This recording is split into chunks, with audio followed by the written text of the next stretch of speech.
They say nothing ever truly shocked the people of the Old West. Men vanished on dusty trails. Railroads were robbed in broad daylight, and travelers often disappeared into the desert without explanation. But one morning, something rolled down the main road of Redridge that silenced even the bravest souls. A stagecoach, perfectly intact, coated in desert sand. Arriving in the middle of town with no driver, no horses, and no trace of anyone who should have been guiding the damn thing. Only the slow creak of its wheels, as if it had traveled countless miles entirely on its own. What frightened the townsfolk wasn't the carriage itself, but the way it moved. It didn't sway, didn't bounce, didn't fight against the wind. It glided, as though pushed by unseen hands. Some locals swore the air grew colder as it passed. Others claimed they heard footsteps, human footsteps, moments before the stagecoach appeared. Yet no one saw a face, a shadow, or even footprints to explain it. When it finally stopped in front of the old station, the silence was so heavy even the crows went quiet. And as the townspeople stared in disbelief, they noticed something far more disturbing. Scratch marks on the inside of the door, as if someone had tried to claw their way out, but no one exited. And no one would ever say where that journey began or why it chose to end there.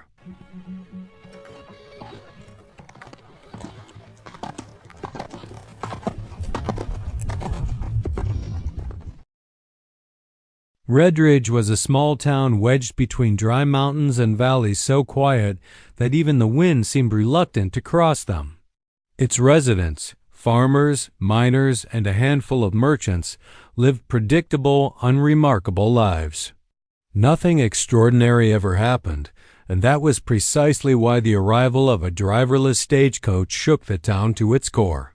The Wild West could be cruel, but it never broke its own rules. And stagecoaches simply did not move on their own. The man most disturbed by the incident was Sheriff Elias Crow, a Civil War veteran known for his unshakable composure. Crow had seen everything: robberies, strange curses whispered by tribal elders, and men swearing they'd seen creatures lurking in the woods. But when he received word of the ghost coach, as the townsfolk quickly named it, he realized this was something far beyond the limits of his experience. The vehicle matched no recent registry, and no caravan was expected on that road that morning. Redridge wasn't the kind of place where mysteries lasted long. Its people were sharp-eyed and sharp-tongued, and rumors spread faster than gunpowder. Within hours, everyone knew the inside of the stagecoach was empty, unnervingly empty. No dust, no footprints, no luggage. Only strange scratches along the wooden interior, long and thin, as if someone had clawed at the walls in a desperate attempt to escape. What troubled Sheriff Crow even more was the discovery that the tracks left by the wheels began from nowhere. Quite literally nowhere. The line of prints simply appeared on the dirt road without any prior signs of approach. And in that moment, Crow understood this would not be an ordinary case. It would be the kind of story that would brand Redridge forever. The morning after the stagecoach's arrival, Sheriff Crow returned to the scene with 2 deputies to begin a formal investigation. The coach remained exactly where it had stopped, motionless like a corpse in the middle of the main street. But something had changed. The air around it felt noticeably colder than the rest of the town, as if that specific spot were draining heat from the surroundings. One deputy, Ben Harper, approached the side door and noticed deeper scratches than the day before, as if someone, or something, had continued clawing through the night. Crow ordered the door opened. When they pulled it, a metallic scent drifted out, reminiscent of wet iron. Sunlight spilled inside, revealing something no one had noticed earlier. On the floor, a thin pattern of shimmering dust, almost silver, traced irregular curves, like the residue of a substance that had only recently evaporated. Harper kneeled to touch it, but Crow stopped him. There was something fundamentally wrong with that dust. Trusting his instincts, The sheriff had the men drag the coach backward a few meters in an attempt to find where its trail truly began. But any hope of a rational explanation collapsed when they noticed the impossible. Once the coach was moved, its previous wheel marks vanished completely. The dirt was smooth, untouched, as if the ground itself refused to record the vehicle's presence. And then came the moment that transformed the mystery into terror. Around the coach, the wind began to circle, kicking up dust that spun like a small cyclone. Then, for a few brief, breathless seconds, everyone heard hoofbeats. They weren't coming from afar.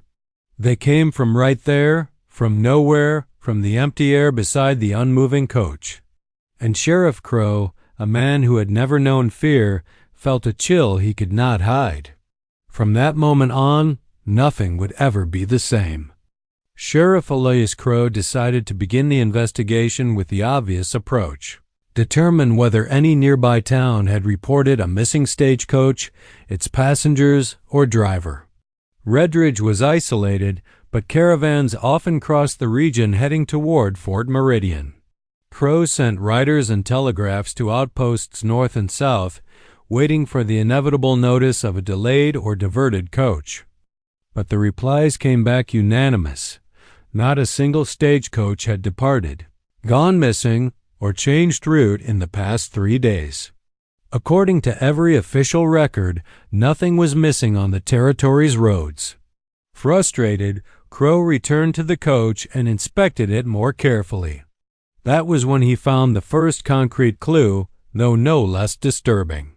Inside the ceiling, wedged between two wooden beams, a small scrap of fabric clung to a splinter. It was a deep blue, the kind used in old military uniforms. But the edges of the fabric were frayed in an unnatural way, almost scorched. Crow pulled the fragment free, and as he held it under the sunlight, something happened. The blue darkened, shifting into an almost black hue, as if reacting to heat or human contact. The deputies stepped back in alarm. Crow kept his eyes on it, though he felt the same unease as the day before, the haunting sense that the coach had not merely arrived, but been expelled from somewhere. One question rose sharply in his mind. If this fabric belonged to someone, why was there no body, no blood, no footprints, nothing? The discovery of the fabric reignited old whispers among Redridge's elderly residents. Late that afternoon, while Sheriff Crow examined the fragment in his office, he received an unexpected visitor, Abigail Reed, a 70-year-old woman who rarely left her cabin on the outskirts of town. She carried a stern expression and a story Crow was not prepared to hear. According to her, this was not the first time a driverless stagecoach had appeared in the region. Decades earlier, when she was still young, her father witnessed something similar 2 miles east, near the ravine known as Crow's Rift. At the time, rumors spoke of a missing military patrol, men dressed in dark blue uniforms, exactly like the fabric Crow had found.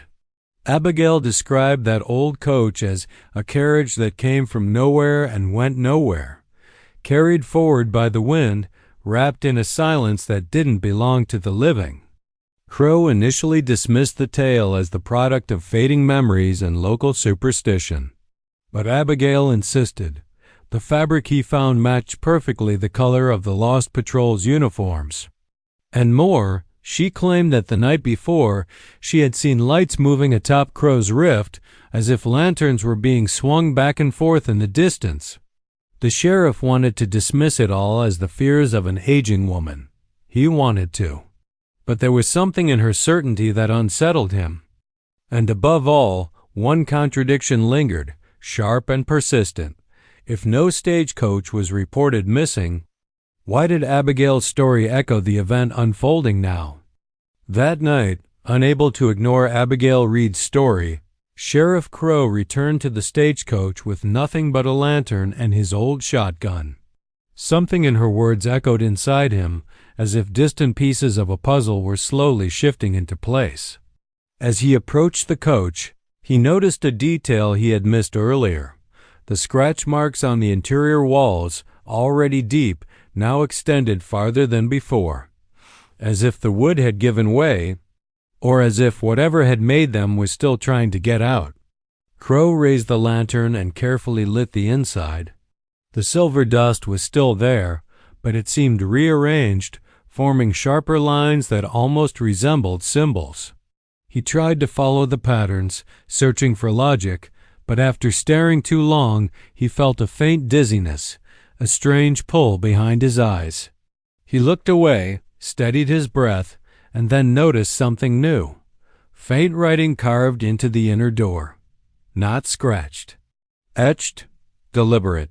3 letters, 3 initials. R. Crow wrote them down quickly, digging through memory for any reference. Nothing. No local resident matched the initials. No known traveler. No missing soldier. But when he raised the scrap of fabric again, he saw a small, faded stitch along the edge, the same 3-letter pattern. This was no coincidence. The coach, the vanished patrol, the scorched fabric, the shifting scratches. Everything pointed toward a single origin, one that did not belong to the present. The next morning, before the sun fully rose, Sheriff Crow decided to climb toward Crow's Rift, the place Abigail Reed had mentioned. He brought Ben Harper and 2 of the town's most experienced men. The trail was narrow and jagged, with uneven rocks that bent the light in strange ways, forming shifting silhouettes that looked disturbingly human from a distance. The wind whistled through the stone walls, producing a low murmur that resembled muffled voices. When they reached the top, everyone froze for a moment. The ground was covered in marks unlike human footprints or horse tracks. They were long, parallel, dragging lines, but nothing physical could have created such continuous, unbroken trails. Stranger yet, the tracks led straight to the cliff's edge and ceased abruptly, as if whatever made them had stepped into the void. Ben Harper gestured for Crow to approach. Hidden between 2 rocks was a dented metal piece, like a uniform button. Engraved at its center were 3 letters, FMR, the same initials found inside the stagecoach. As they examined the object, a sound echoed through the ravine. It wasn't wind. It wasn't an animal. It was footsteps, steady, rhythmic, like heavy boots marching down an invisible path. Each second they grew closer, yet no person could be seen anywhere. A faint tremor rippled through the ground, lasting only a heartbeat, as if something massive had just moved beneath them. Crow realized, with a tightening in his chest, that they were no longer pursuing a mystery. They were walking directly into it. When the tremor faded, the silence settling over Crow's Rift grew so heavy it felt physical. Crow and his men stood frozen, trying to make sense of what they had just experienced. Then Ben Harper, who had wandered a few steps away, called the sheriff with a trembling voice. He pointed toward a section of the rock wall. Faint carvings, ancient and worn, but still discernible. The markings were neither indigenous nor military. They were circular symbols, intertwined like maps representing no known land. At their center appeared the same motif each time, 3 overlapping circles forming an incomplete spiral. And beside them, carved much more recently, perhaps decades earlier, were initials. FMR. Crow touched the carving and found the stone significantly colder than the surrounding rock. A sudden gust rose from the depths below, carrying with it not wind, but sound, distant voices echoing as if from deep caverns. The words were impossible to decipher, but the rhythm matched the same cadence as the footsteps they had heard minutes earlier. Then another detail emerged. The dragging marks on the ground didn't end at the cliff. They continued downward, as if something enormous had climbed or descended the vertical wall rather than fallen from it. A path no man, animal, or earthly machine could have taken. Crow felt his chest tighten. Until now, the mystery had been merely strange. Now, it was becoming impossible. Leaving the cliff's edge behind, Crow and his men began descending toward the base of Crow's Rift, following the trail that vanished along the vertical rock. The path was treacherous, and any sensible man would have turned back long before risking his life on such unstable ground. But Crow felt a growing urgency, as though time were running out, as though something was moving faster than they were. Halfway down, they stumbled upon something unexpected, an old military lantern wedged between two stones. Its flame was dead, but the metal was still warm to the touch. Very warm, as if someone had held it just moments earlier. No footprints surrounded it, no human trace, no hoof prints. But on the glass, Crow noticed a disturbing detail: handprints. Only 3 fingers. And far too long to be human. Ben Harper turned pale. Another man instinctively stepped back. Crow held his composure, but his breathing sharpened. Something was watching them. He felt it, not as irrational fear, but as a primal certainty. Then the sound returned. Not the footsteps from earlier, but something deeper, resonant, like distant drums echoing through the earth. Crow's Rift responded, sending the noise back in layered waves, as if multiple presences marched together, overlapping in time. And that was when Crow saw the impossible. The dust around them began to shift, forming the faint outline of wheels, and of something walking beside them, something invisible, something that seemed to have accompanied the stagecoach from the very start. When they finally reached the base of Crow's Rift, the once distant sound took shape. The trotting of horses, many horses, yet without animals, without dust rising, without weight striking the ground. Only the ghostly echo of a march that shouldn't exist. Crow lifted the lantern, and the light revealed something no man was prepared to witness. Wheel tracks forming on the dry earth, materializing in front of them as if drawn by invisible hands, slowly advancing deeper into the ravine. Then something crossed their path. Dust rose, not by wind, but by displacement, as though a massive invisible body had just passed. Ben Harper collapsed to his knees, gasping for air. Crow stepped forward, unshaken. And that was when he saw them, silhouettes. Not whole, but fragmented, shimmering like broken reflections in weak light. Men, or whatever remained of men. Wearing charred blue uniforms, parts of their bodies missing, like shadows struggling to remember they once had form. The figures moved with the rhythm of the wheels and the non-existent hooves. Crow realized they were bound to something, marching beside an unseen carriage. And when one of them turned what little was left of its face toward the sheriff, he saw the initials engraved on its chest plate. FMR, the same symbol from the stagecoach, the same symbol on the rock, the same symbol on the lantern. The ground shook again, this time violently, and a blast of freezing air swept through the ravine. The silhouettes began to dissolve, as though pulled upward by an unseen force. The light shifted, and for a single, impossible moment, Crow saw the ghost coach itself, intact, emerging on the cliffside and gliding through the ravine as if space folded around it. Then everything vanished. Absolute silence. The end of the impossible. Or only the beginning. Sheriff Crow and his men remained at the bottom of Crow's Rift for several silent minutes, struggling to process what they had witnessed. None of them dared speak. It felt as though any word uttered in that moment might awaken whatever lurked within the ravine's depths. When they finally began their ascent, the wind shifted around them in irregular bursts, as if something watched their departure. With each step, the sensation grew. They were crossing an invisible boundary, a threshold between the world of the living and the echo of something far older. Back in Redridge, Crow ordered the stagecoach to be isolated and sealed inside an abandoned barn. But every morning, something had changed. One day, the scratches inside seemed deeper. Another, the silver dust had rearranged itself into new symbols. And one morning, Crow found the barn door wide open, despite locking it himself the night before.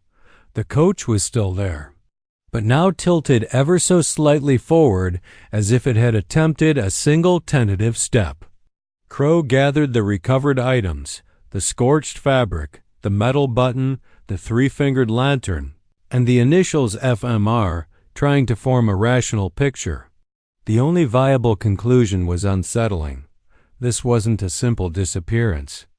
It was a fragment torn from a much larger event, a rupture between times or between worlds. When Abigail Reed heard of the new developments, she revealed that the missing military patrol had been sent decades earlier to investigate sightings of luminous fractures, phenomena no one had ever explained. Unwilling to say it aloud, Crow nonetheless understood. Redridge had not been chosen by chance. The stagecoach wasn't lost. It was returning. Returning from a place that should not exist at all.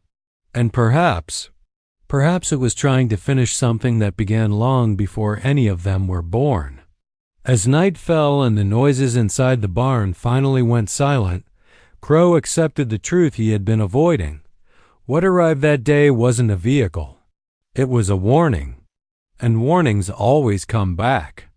Some stories seem to rise from the dust of the frontier, crossing unseen borders and returning only when time decides we are ready or vulnerable enough to hear them. The stagecoach of Redridge was one such story. It brought no clear answers, no culprits, no survivors, only traces, echoes, and the unsettling realization that something beyond our understanding continues to move in the dark, following its own path. Perhaps the men who vanished decades ago are still marching somewhere outside our grasp. Perhaps the coach is doomed to seek a destination it will never reach. Or perhaps certain roads simply don't belong to our world, yet insist on crossing it from time to time, and when they do, they leave marks that should never exist.